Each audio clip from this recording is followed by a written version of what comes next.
I really believe you can wake up with that flatter stomach without starving the night before, and especially during menopause. So I'm going to tell you about it and the one rule that I never break before bed. You're not cutting out entire food groups. I know. We struggle with this. I struggle with this about what I had to do without carbs completely, or I gotta deal without any type of cheese. I mean, you know what I'm saying? You don't have to do it all the time, but certain times of the day, which is timing your meals correctly, will help you balance out the meals that you really enjoy eating. You're simply eating smarter and supporting your hormones in the midst of it all. And that's our body's natural rhythm. So this video is about how I support my body's rhythm before I go to sleep, and it makes all the difference. I don't eat at least 3 hours before bed, period. That's the rule. This supports your digestion and insulin resistance. It decreases it, and it promotes deeper sleep. It's also backed by research. So eating too close to bedtime, it disrupts the circadian rhythm. It disrupts the melatonin and insulin levels, which is contributing to the belly fat. As I mentioned in a past video, I eat in banking hours.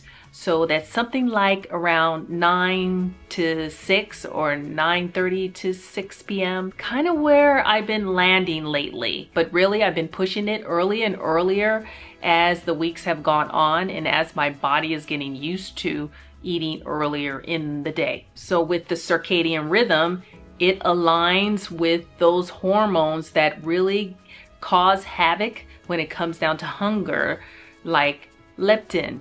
And that hormone is about knowing when you're full. And if that doesn't work, then you can never turn it off, and then you always feel hungry. Do you have those moments when you do feel this way, even after you just ate a meal, and then you still find yourself roaming around the kitchen and looking in the refrigerator for another snack? That's what I mean. You want to fix these hormones like the leptin. And then the ghrelin. The ghrelin is your hunger hormone, so that's telling you that you're hungry in general. And that will also be put in check if you're eating with your natural rhythm in the body's clock. And also the insulin, another hormone, right? And insulin can block us from losing the fat. And that's where that resistance is one of the factors when it comes down to being pre-diabetic like myself. And I do not want to enter into the zone of diabetes. This study is about the circadian timing of food intake, and it contributes to weight gain. Dinner is light but satisfying. I don't want to be at a point where I feel like I'm starving. You know, you're defeating the purpose, and then you start snacking again later in the evening, and then you're on this merry-go-round and you never get to break that plateau of losing that extra fat that you're trying to get off, whether it's 10, 20, 30, 40 pounds. It's about doing smart things with less pain, and eating properly at dinner, light is ideal, but also making sure that you're satisfied. How do we stay satisfied in the evening? Is to, again, focus on that protein. High protein meal with focused ingredients. I'll give you an example of some of my dinner meals. Salmon.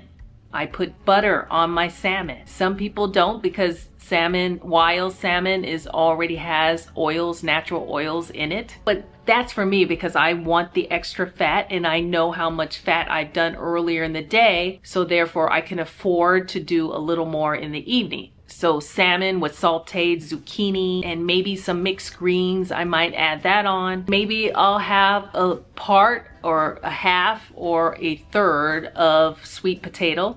So that's a starchy vegetable, yes, but I know what I need later in the evening to make me feel satisfied enough, but that I don't feel that I'm overstuffed. Eat to satiety and not overeat like you overdid it. Another meal might be like ground turkey. I do turkey patties, and then I may do it as a lettuce wrap. In the turkey, I mix it up with onions and cilantro or parsley, just a nice filling type of protein meal. And then I might add on some other vegetables with that, whether it's like squash is great, very filling and very light. At the same time, you feel like you're cheating when you do something like yellow squash or zucchini. Another meal I like, and it doesn't always have to be at breakfast time, and it can be at lunchtime, dinner, any of those meals, is scrambled eggs with Greek yogurt that I put in the scrambled eggs. It makes it nice and creamy. Then I add in sweet peppers, which is my orange peppers. Saute that up, cut it up, put it in the same pan and mix it in together with the scrambled eggs and the yogurt. And then on the side, I put blueberries and about 3 to 4 eggs, depending how hungry you are. But that is high protein, and I can get anywhere from 35 to 45 grams of protein for this meal alone with the eggs and the Greek yogurt. Yummy. My personal favorite, and it's something very light.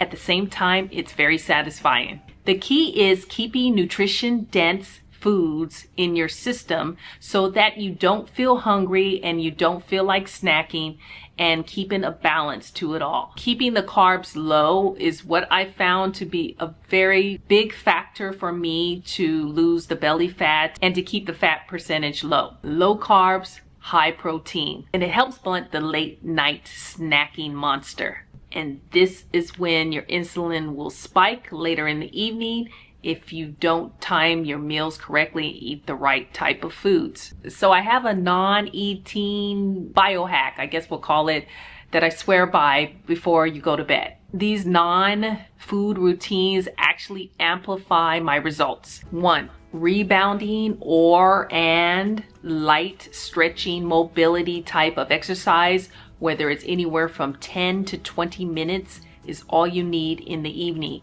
Please don't start doing HIIT or high intensity exercises. Not going to work in the evening. This helps lymphatic drainage and it calms the nervous system. Lymphatic flow is really a benefit of what rebounding does for you if you do have a rebounder. If not, that's okay as well, because there are a lot of exercises that are lymphatic flow type of movements that you can do on YouTube. And that's a channel called Aligned. And trust me, she works with brain health, with movement and the lymphatic drainage, and how you do exercise differently than you ever thought possible. Next is Epsom salt bath or magnesium body oil. These ways relieve the stress and it aids muscle soreness and it helps the fluid retention. So that is another way of, again, lymphatic drainage, but just doing it in a very lazy way. Magnesium and sleep. This has been proven many times, and I had a couple of doctors tell me to do Epsom salt to calm my nerves, but also it helps with so many other things to make you feel good, but also make you sleep better and get the quality sleep that we need for us to be able to release the weight. Number 3 is blue light blocking before going to bed. When you're preparing to go to bed, you are watching all these screens, right? Your phone, your television, your computer. You should shut those things down at least an hour before you go to bed. This will help melatonin production, give you a deeper sleep once again, and that means less belly fat. So this is what I have. These right here are my blue light blocking eyeglasses that I wear at night when I'm watching television or when I am looking at my phone, because I'm constantly looking at emails, I know. So do I look cool or what? These are the things that help. So try. I found these on Amazon.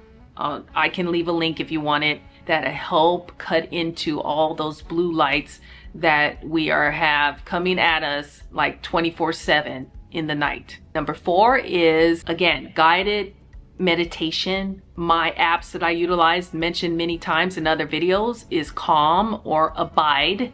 and I listen to those. They have 3-minute, 5-minute, 10-minute, even half an hour type of meditations that will help calm you down. And I listen to Abide every night before I go to bed.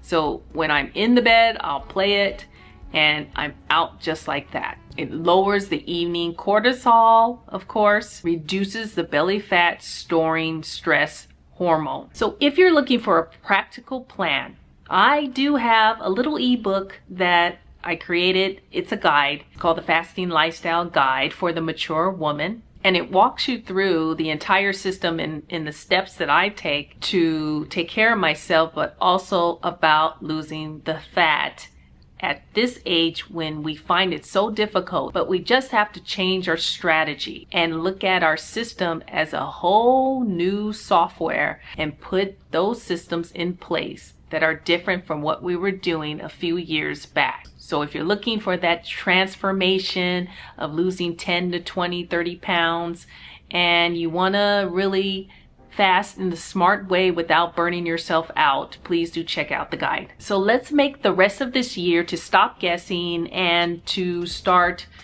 syncing with our body's natural rhythm. So tell me, what's your go-to dinner that helps you sleep the best? Is this a dinner that helps you feel lighter in the morning? I'd love to know.